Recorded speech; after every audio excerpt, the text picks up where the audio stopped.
வணக்க மக்களை, சற்றுமுன் கிடைக்கப்பட்ட மிக முக்கிய தகவல் ஒன்று வெளியாகி இருக்கிறதாம். தேமுதிகவிற்கு எத்தனை சீட்டுகளா? திமுக கொடுத்த 2 ஆப்ஷன் என்ன? உதயசூரியன் பிளஸ் முரசு சின்னமா? வாங்க வீடியோவை பார்க்கலாம்.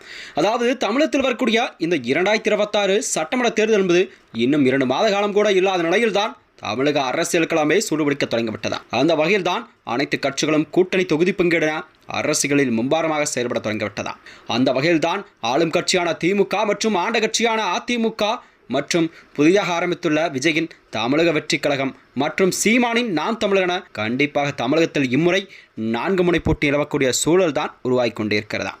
இந்த வகையில் தான் அனைத்து கட்சிகளும் தங்கள் கட்சி பணிகளை தீவிரமாக செயல்பட்டு வருகிறது. அந்த வகையில் தான் திமுக கூட்டணி என்பது தமிழகத்தில் ஒரு வலுவான கூட்டணியாக பார்க்கப்படும் சூழல்தான் தமிழக சட்டமன்ற தேர்தல் உருவாகி இருக்கிறதா. திமுக கூட்டணியில் அதாவது எக்ஸ்ட்ரா சீட் வேணும்னா தேமுதிக மாதிரி கடைசியில் போய் சேரணும் என்பது போலவே என்று வைகோவிடம் மதிமுக தொண்டர்கள் பேசுவது என்பது ஒரு சர்ச்சை சமயத்தை எடுத்து பிடிக்கிறதா. அதாவது அதற்கு காரணம் என்னவென்றால் 2017 முதல் தொடர்ச்சியாக ஒரு வலுவான நிலையில் இருக்கும் திமுக கூட்டணியில் புதியவர்களாக கந்திருக்கும் தேமுதிகவிற்கு 10+1 என்றும் 8+1 என்றும் தொகுதி பங்கீடு செய்யப்பட்டிருப்பதாக தகவல் வெளியாகி இருக்கிறதா.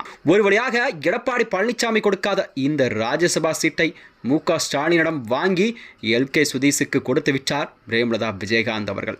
அதாவது இம்முறை யாருடன் கூட்டணி என்ற ஒரு சஸ்பென்ஸை உடைத்து என்டிஏவிற்கு சாக் கொடுத்திருக்கிறார் தேமுதிக. அடுத்து 2026 தமிழக சட்டமன்ற தேர்தலில் போட்டியிட ஒரு தேவையான தொகுதிகளை பெறும் முயற்சியில் ஈடுபட்டுள்ளார்கள். அது மட்டுமின்றி இந்த விஷயத்தை கூட பொறுத்தவரை கடைசி நேரம் என்பது கண்டிப்பாக வரை வெளியில் சொல்ல வேண்டாம் என்றும் மற்ற கூட்டணி கட்சிகளுக்கு சீட் எண்ணிக்கை அறிவித்த பிறகு தேமுதிகவை பார்த்து கொள்ளலாம் என்றும் டீல் பேசியிருப்பதாக பேச்சுக்கள் அரசியல் வட்டாரங்கள் பேசப்படுகிறதா. ஏனெனில் கூடுதல் சீட் கண்டிப்பாக விஷயம் என்பது யாரையும் சங்கடத்தில் ஆழ்த்தக்கூடாது என்பதுதான் அந்த கணக்காகும். தொகுதி பங்கீட்டில் நெருக்கடி அப்படி என்ன? தேமுதிகவிற்கு எத்தனை சீட் தான் கொடுக்க போகிறார் என்ற ஒரு எதிர்பார்ப்பு மேலும் அதிகரித்திருக்கிறதாம். இது பற்றி விசாரிக்கையில் 2026 தேர்தலில் களம் என்பது விஜய் போன்ற ஒரு புதிய சக்திகளின் வரலால் சவாலாக மாறியிருக்கும். எனவே கூட்டணி கட்சிகளின் தங்களின் தொகுதி எண்ணிக்கை சற்று குறைத்து கொள்ள வேண்டும் என்றும் திமுக தலைமை தொடர்ந்து அழுத்தம் கொடுத்து வருகிறதா. இதில் காங்கிரஸ் அவர்களுக்கு 3 சீட்டுகள் கூடுதலாக பெற்று வெற்றி பெற்றிருக்கிறது இதுவரை.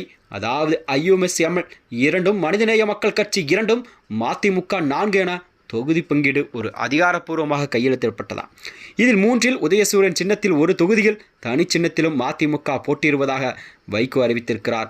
இந்நிலையில்தான் தேமுதிகவிற்கு திமுக 2 ஆப்ஷன்களை வழங்கியிருக்கிறதா. அதாவது 6+1 அல்லது 8+1 என்ற 2இல் ஒன்றை நீங்கள் கண்டிப்பாக தேர்வு செய்து கொள்ளலாம். 6+1 எடுத்துக்கொண்டால் 4 சீட் முரசு சின்னத்திலும் 2இல் உதயசூரியனும் சின்னத்திலும் போட்டியிட வேண்டும். 8+1 என்றால் 8 தொகுதியிலுமே உதயசூரன் சின்னத்தில் தான் போட்டியிட வேண்டும் என்ற திமுக தலைமை ஒரு நிபந்தனையை விதித்திருக்கிறதா. இந்நிலையில் தான் தேமுதிகவின் பொதுச்செயலாளர் பிரேமலதா விஜயகாந்த் அவர்கள் அதை எவ்வாறு எதிர்கொள்ளப் போகிறார், அதாவது உதயசூரன் சின்னத்தில் போட்டியிடுவாரா என்ற மனநிலை தான் மக்களிடம் ஒரு கேள்விக்குறியாக கூட பார்க்கப்பட்டு வருகிறதா. மேலும் இது போன்ற வீடியோக்களை தெரிந்து கொள்ள நமது சேனலை மறக்காமல் சப்ஸ்கிரைப் செய்து கொள்ளும். நன்றி, வணக்கம்.